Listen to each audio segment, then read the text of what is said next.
Ladies and gentlemen, the ringing of that phone bell brings you mystery, adventure. Nero Wolfe's office, Archie Goodwin speaking. Just a moment, please. Hey, boss, Mr. Tom Wilcox wants an appointment. How about 1 o'clock? Archie, no appointments today. I intend to pot some dendrobium offsets. 1 o'clock will be fine, Mr. Wilcox. You see the Tom Wilcox who was acquitted yesterday of the murder of that singer, Keith Hansen? Mr. Wilcox, are you the Tom Wilcox who... Oh, you are. I see. What does he want with me? Mr. Wilcox, why do you seek Mr. Wolfe's services? I see. Well, our fee is $1,000 with a retainer of $500, okay? Oh, yes, Mr. Wolfe will see you. What's that? Hey, what was that? Hey, Mr. Wilcox. Archie, stop shouting, hey. He whispered someone was at the window. Then I heard a shot and he dropped the phone. Boss, I'm afraid we've just lost a client.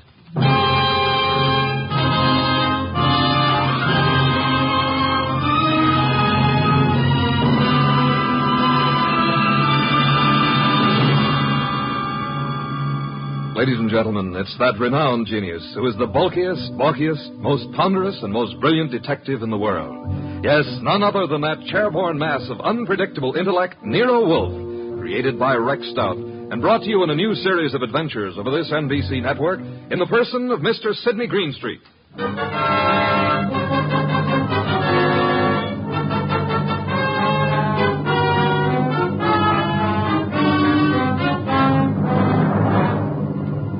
This episode is one Nero Wolfe refers to as a slight case of perjury.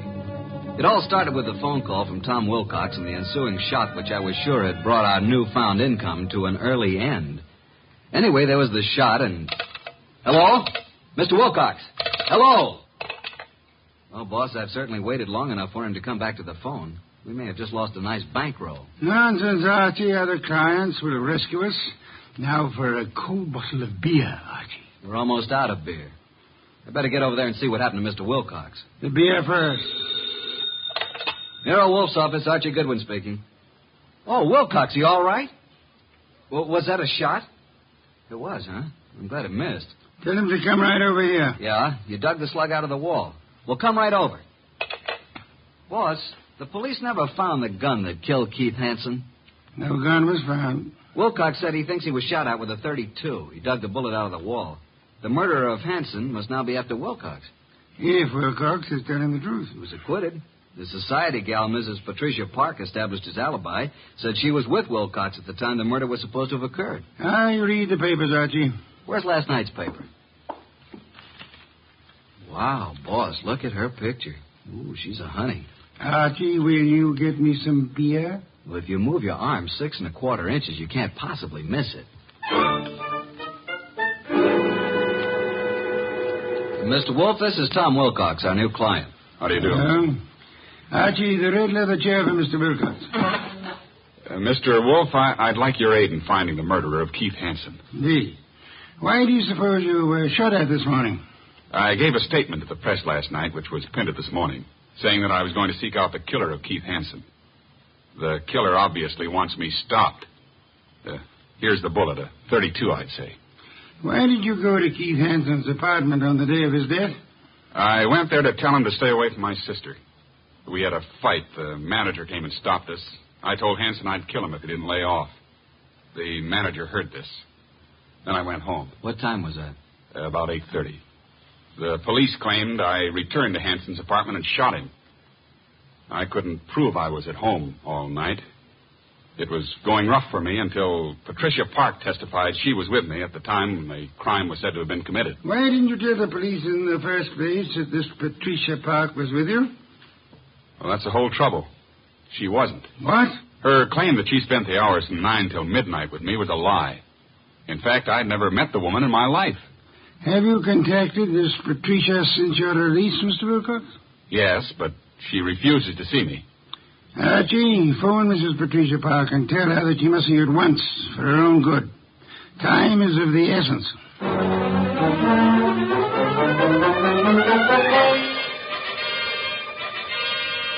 And what else can you tell me, Mrs. Park? Mr. Goodwin, I haven't anything more to say than I've already said. All I want is a simple answer as to why you lied about being with Tom Wilcox. Well, Tom Wilcox is a very fine man, but he isn't telling you the truth. Did you commit the murder? And succeed in establishing your own alibi by swearing you and Tom Wilcox were together 10 miles from the scene of the crime? I did not. Do you own a gun? Don has one around. Who's Don? Don's my husband. Oh, is he here? I doubt it. He's never here. Spends most of his time at the bookies, throwing away every cent he can get his hands on. I've had to cut his allowance to practically nothing. Doesn't he work? No. He studied medicine, but gave it up. He was an illustrator for years, but gave that up when his eyes were burned in a plane crash. Mm-hmm. Where's the gun? It's in the desk. It used to be in here. What caliber? I don't know. Where were you at 10 o'clock this morning? Why, I think I was with the cook. Someone fired a shot at Tom Wilcox this morning through the window. No. Oh, no. Archie, please don't continue with this investigation, please. How well did you know Keith Hansen? Not very well, but enough to realize he was no good.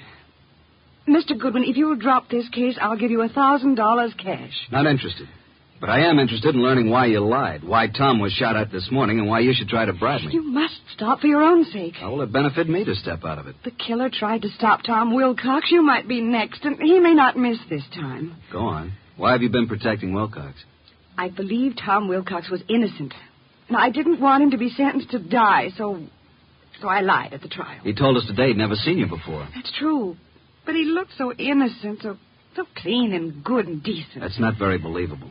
If you don't think Wilcox killed Hansen, who do you think did it? Please believe me, Archie. I don't know. I tell you. Hi, sis. Hey, what's the matter? Are we intruding? Oh, hello, Marge. Brad, come in. This is Mr. Goodwin, my sister and brother-in-law, Marge and Brad King. How do you do? Hello. What gives, and who's Mr. Goodwin? A private detective, Marge. I've just explained to Mr. Goodwin that I wasn't with Tom Wilcox at the time of Keith Hansen's murder. Pat, why did you tell him that? Mr. Goodwin, I hope you will not use this knowledge against Pat. Did you all know Keith Hansen? Yes. And my husband and Keith went to school together. Keith, Don, and I were on the same polo team. Where were you at the time of the Hansen murder, Mr. King? He and Don were attending a horse show at Madison Square Garden. Marge and I didn't want to go. We stayed here. Where were you at 10 this morning, Mr. King? Why, I had an appointment with my dentist, Dr. Flagg, Rockefeller Center. And you, Mrs. King? I was shopping. Ilsa's salon, a sale on dresses. Why all this questioning? Marge, someone tried to kill Tom Wilcox this morning. What? May I use the phone, Mrs. Park? Yes, of course. First door to your left. Suppose you try to find the gun. Marge, that gun is missing from the desk. I haven't seen it. Do you know the caliber, Mr. King? 32, I think. It must be in the house. For your sake, I hope you find it.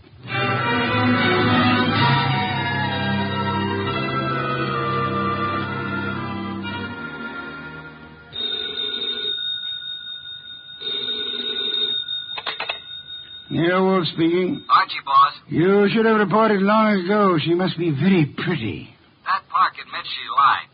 She claims now she was with her sister, Marge King. Marge and her husband, Brad, have alibis, and all have alibis for this morning. I'll check them before I return. Where were they the night of the Hansen murder? Well, Brad and Don Park, that's Pat's husband, were at the Madison Square Garden horse show. Pat and Marge were together here at the house. Impossible to verify the Madison Square alibi at this date. Check all the rest and come home for lunch. It's Oysters Rockefeller. Has Inspector Kramer arrived yet? He has, and left the police records on the Hansen murder. He has taken the bullet Wilcox brought to be checked at ballistics. Good. Pat had a .32 caliber gun in the desk in the library. It's now missing. Indeed. And, boss, Pat just offered me $1,000 to quit the case. When I refused, she said if I didn't lay off, something might happen to me. Oh, dear me. That would be most upsetting, eh? After lunch, I want you to visit the late Keith Hansen's apartment. Bye.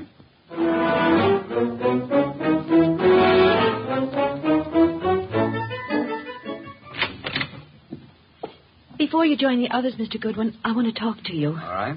Close the door, Marge. Pat didn't mean anything when she offered you money, Archie. And she wasn't threatening you, honest. I'm convinced. Why the pressure? Well, why don't you sit down? Here, by me. Okay. What's on your mind, huh? Archie, I can add another 1,000 to what Pat offered. Wouldn't that be enough, Archie? I can give it to you right now. Brad will write a check. Does Brad want me to stop, too? He said you couldn't be persuaded. Every one of you seems to have had a reason for killing Hansen. None of you apparently liked him. Now be a good little girl, Marge, and stop trying to act like a Delilah. If you're innocent, you have nothing to worry about. You're stuffy. I hope you do get hurt. Thanks a million. Now let's join the others. Well, Pat, did you find the gun? I can't find it anywhere. Oh, Mr. Goodwin, this is Don Park, my husband. How do you do? How are you? Have you seen the gun, Mr. Park? Not for ages. You're a detective, eh? Yeah. May I ask where you were this morning about 10? Why? Well, frankly, I was at my bookies. Where's that? I can't tell you, but I'll call him and you can check it. Were you and Brad together at all times during the horse show the night of Keith Hansen's murder? No.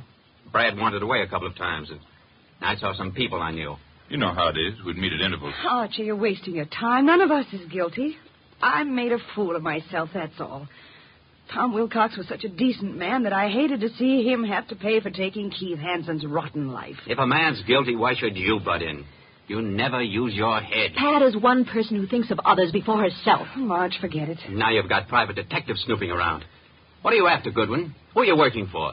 Why don't you let my wife alone? The case is closed, isn't it? Maybe. Don, this just makes it more interesting to Mr. Goodwin. As a matter of fact, I think you all know more than you're telling. I still think Tom Wilcox killed him. And there's only one reason why Pat should protect him. Don, that's enough. Nice, happy family, suffering all the torments of a guilty conscience, is that it? What are you trying to do, Mr. Goodwin? Get your nose poked? Not exactly. If not, you'd better leave. Okay, Mr. King, I'll run along. Mr. Wolfe will be anxiously waiting to hear about this. So long.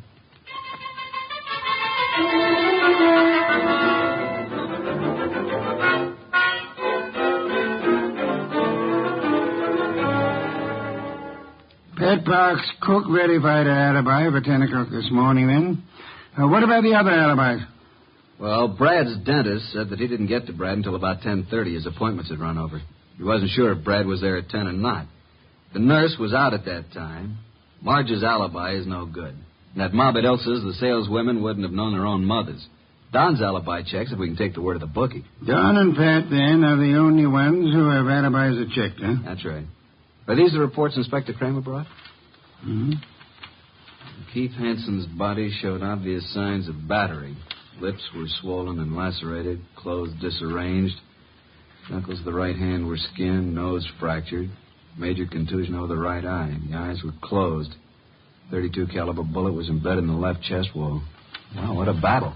I am of the opinion that Hansen was battered by two different people. I think someone arrived after Wilcox was thrown out by the manager, and this someone gave Hansen another beating. Really, boss? Come, let's have dinner. Then you must get over to Hansen's apartment.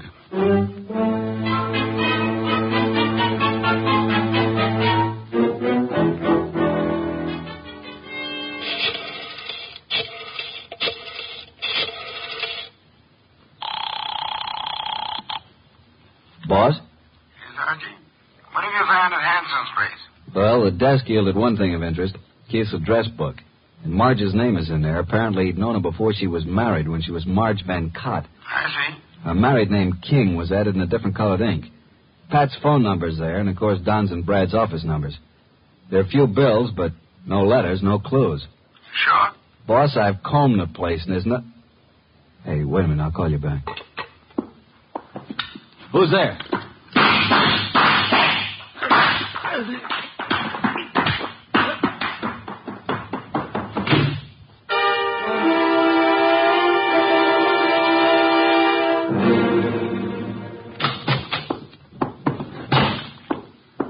Archie, you know I dislike the banging of doors. Sign of ill breeding. Archie, what happened to you? Target for tonight, Archie Goodwin. Your forehead's bleeding. You better have Fritz fix it. Well, my head can wait. Some guy certainly surprised me at Hansen's. Creased me on the forehead. Good thing I snapped off the lights. He emptied his gun at me. We scuffled and he got away. And then I dug his slug out of a chair. I think it's a .32. But look at this, boss. A little round piece of glass. Found it on the floor. It's very small, very smooth, and concavo-convex in shape. Half an inch diameter. Watch crystal? Don't think so. The edges are too smoothly ground. I'll examine it under a magnifying glass. I'll get it, boss. All right, Tom, come in. It's Mr. Wilcox, boss. Archie, hey, what's happened to you? Somebody tried to scalp me. Good evening, Mr. Wilcox. The red leather chair, Tom. Archie, please finish your report. Did you notice anything else of importance at Hansen's apartment? Is that where this happened? Yeah. Well, there were dozens of gals' photos scattered around. Photos, eh? But no letters, Archie? Not a one. There must be some letters, Archie. Love letters. Wherever we have girls' photos and telephone numbers, I assure you they're bound to be love letters. That is what we must find. But then we'll have a motive. Yeah, but where do I look, huh? Go to Hanson's dressing room at the Club Diablo. I have just phoned the place. A female singer is substituting for Hanson, but she won't arrive until supper hour. Mr. Wilcox, accompany Mr. Goodwin if you please. Keep your eyes open. I need the boy. Then you do love me, boss? Come on, Tom. Let's look at this Club Diablo. Well,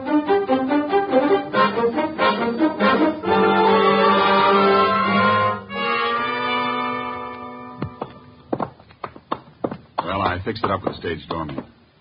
Here, this is Hanson's dressing room. What a layout. The dressing room's fancier than most of the Met stars get. Hanson fixed it up himself.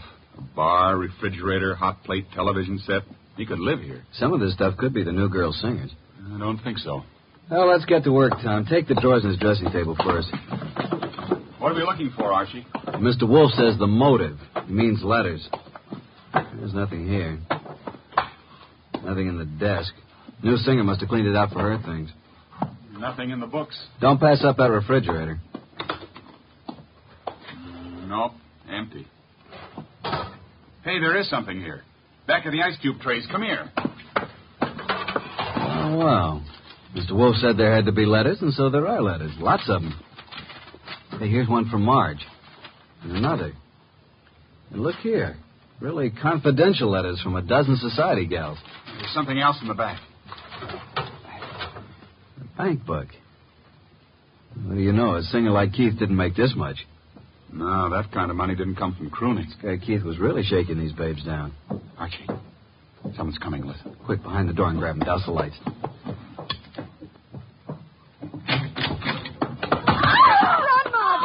Hold it, Tom. Well, it's you two. You dirty rat. Illegal woman. Tom, what are you and Archie doing here? The letters. Oh, Archie, you found them. Archie, please, give me those letters. Don't touch. I'll just put them safely away in my pocket. Besides, you didn't write all of these. Give them to me. At least give me my letters. I'll tell you what. You go on home and stay there, and we'll leave it up to Mr. Wolfe. Tom, take him outside. I want to use his phone. Come along, ladies. Let us oblige Mr. Goodwin.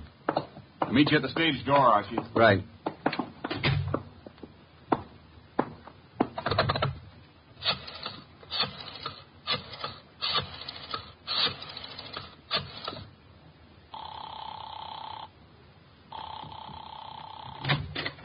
Hey, the lights. Who's there? Put the phone up, Goodwin. Who are you?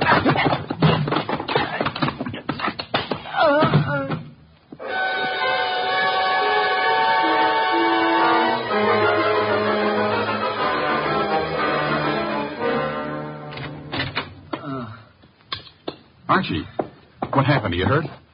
Here, let me help you. I'm all right, I guess. Ooh, my head. Did you see anybody? No, I didn't. I shouldn't have left you.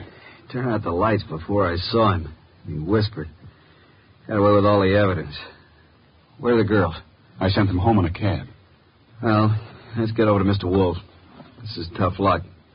But if I'm not mistaken, his next move will be to have a little get-together with all concerned. Come on.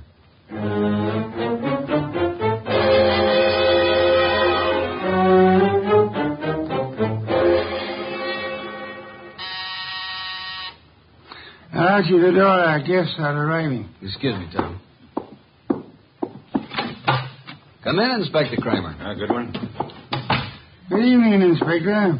Well, Mr. Wolfe, got the killer? You said you'd hand him over to me this evening. In time, Inspector. You know Tom Wilcox, of course. Mr. Wolfe, Evening, Inspector. What about the ballistics report, Inspector? the bullet was shot from the same gun that killed Hanson. And that gun, I am certain, came from the home of Pat and Don Parks. Marge and Brad King also had access to it. I have one more bullet here, Inspector, one fired at Mr. Goodwin. I am sure it was also shot from the same gun. However, it isn't important now. Isn't important? It almost cost me my life. You can make it into a charm if you wish. Inspector Kramer, before our other guests arrive, I must tell you that Mrs. Park lied on the witness stand. She was not with Tom Wilcox at the time Keith Hanson was murdered. In fact, they were absolute strangers. What? Sit down, Inspector. 4 other guests are due to arrive any moment. Yeah, who are the other guests? Patricia and Don Park, Marge and Brad King. One or all is involved in the Hanson murder. Archie, do any of these people wear spectacles? Nope, none of them. Do you know why this person killed Hanson, Mr. Wolfe? First of all, Hanson was a blackmailer. The girl Marge was the current victim. The letters Hanson held were the threat. I'll explain later. Well, then Pat must have thought that Marge killed Hanson to get the letters, and she lied on the stand to save Tom's life because she believed Tom was innocent. Where's this Marge King? I'll have her picked up. Sit down, Inspector. Archie, I believe our guests are arriving now. Come in, come in. How are you? Good evening. Archie, cheers.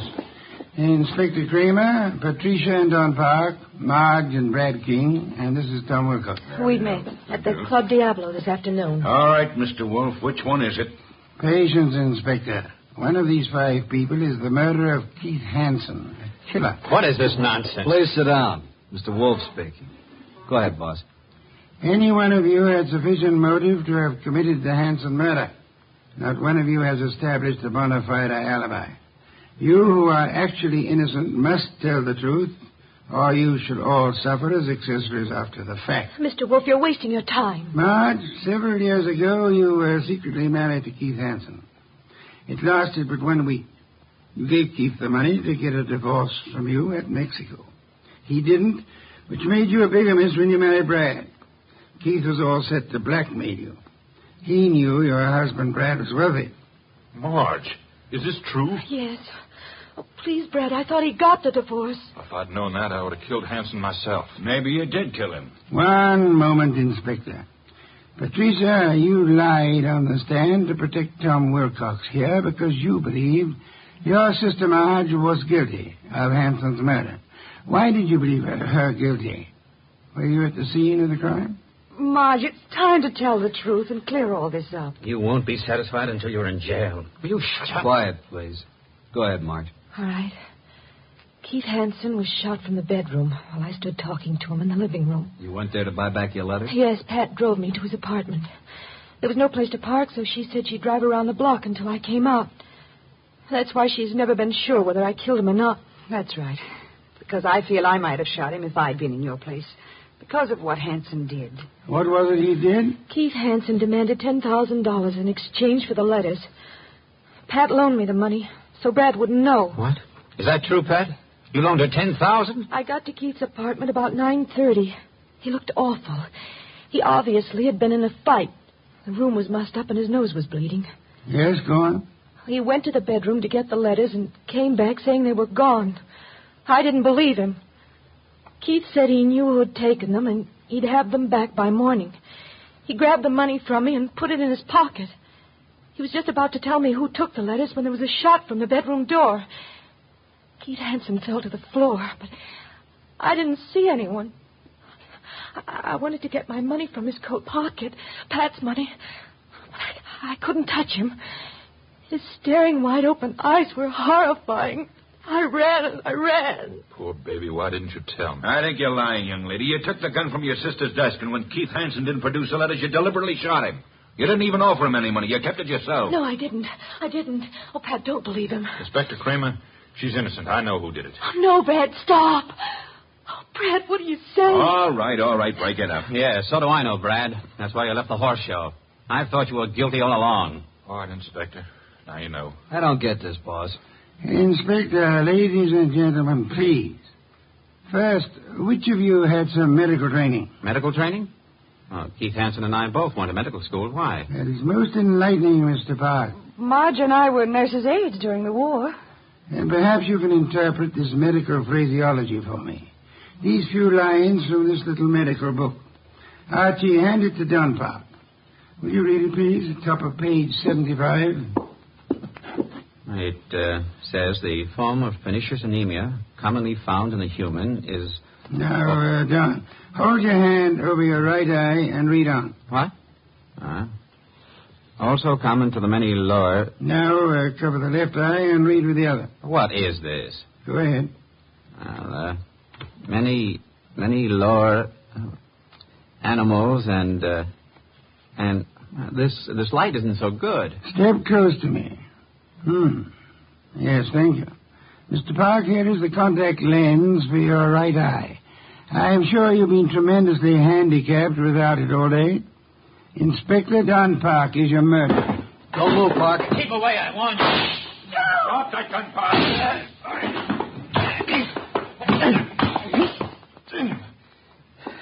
I got his gun. There you are, Inspector. He's all yours now. Okay, come on.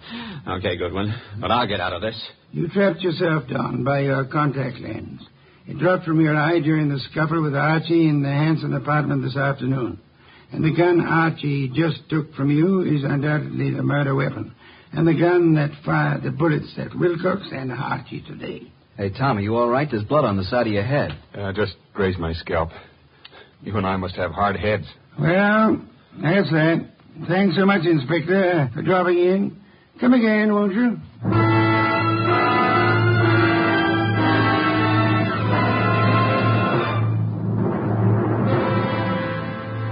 This was a rough day's work, boss.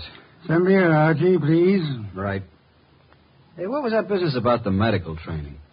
Marge said the body of Keith had staring, wide-open eyes, preventing her from touching the body. But the police found the eyelids closed. How did they get closed? Well, he must have bothered Don, too, and he closed him, his medical training. Right. A layman would never touch the eyes of the dead. Marge couldn't, not even to get back the $10,000. Here's your beer. Why did Don do all this, boss? Obviously, he learned of Hanson's blackmail scheme and was trying to force him to agree to split Marge's $10,000. Don was quite startled a minute ago to learn that Pat, his own wife, put up the money. However, when they heard Marge arriving, Don stepped into the bedroom, found Marge's letters in there, and must have hidden in the closet. And then as Keith Hanson was about to speak Don's name, Don shot him and took Marge's money. And of course, he planned to carry on a blackmailing of Marge himself, thinking the money would come from Brad. Yes. And you are warming that beer with your hot little hands. Pour it, please. There you are. You've had a rough day, beaten twice and lost to interesting women. Tonight you may open your bedroom window. Good night, Archie.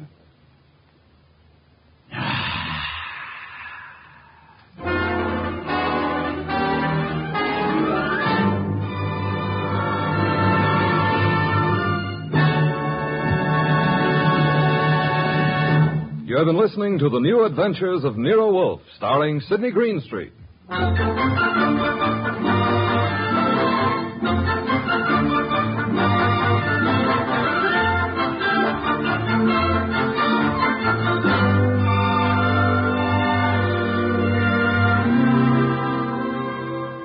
Tonight's transcribed story by Gladys Williams was based on the characters created by Rex Stout.